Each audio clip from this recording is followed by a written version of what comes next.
Des grands talents sont nés sur du sable avant de s'exporter pour briller aux yeux du monde. Les uns à travers de prestations inoubliables avec l'équipe nationale des Léopards de la RDC, alors que les autres qui n'ont pas peut-être eu la chance de faire leur nom avec l'équipe nationale ont quand même eu cette chance d'évoluer et de briller avec leur club à travers le monde et surtout dans les vieux continents européens. Mais aujourd'hui, c'est football qu'on appelle zélotique où les joueurs évoluent sur du sable connaît un certain désintéressement de la part non seulement du grand public sportif congolais, mais aussi et surtout de la part des autorités censées accompagner et soutenir les encadreurs qui accompagnent ces jeunes joueurs talentueux de la ville de Kinshasa et de partout en RDC. Aujourd'hui, nous sommes sur les terrains Bouddha, ici dans la commune d'Ndjili, où nous allons rencontrer pour vous, pour aborder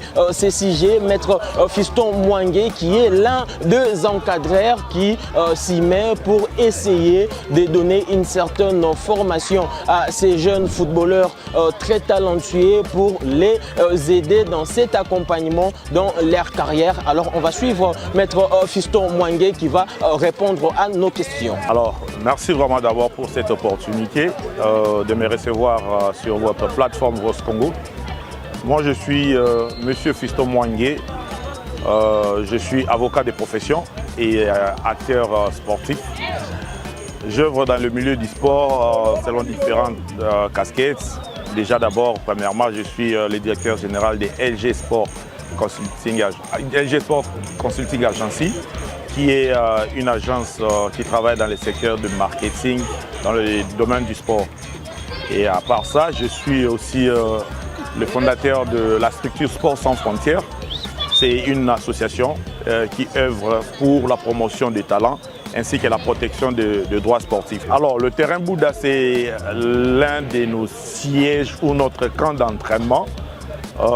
C'est là où nous regroupons les jeunes pour les former sur le plan sportif et raison pour laquelle nous avons eu à fixer notre rendez-vous à notre camp d'entraînement. Alors, la première des choses vraiment qui sera la base de ces désintéressements, c'est d'abord le manque de la vraie politique sportive du pays.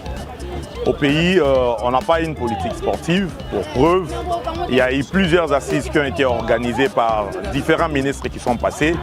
Mais en vrai, rien n'a jamais été imprimé pour le sport au Congo. Ouais, des pistes de solutions, il y en a. L'une des pistes de solutions, c'est notre initiative aujourd'hui. Celle de la création de ces centres de formation appelés Golden.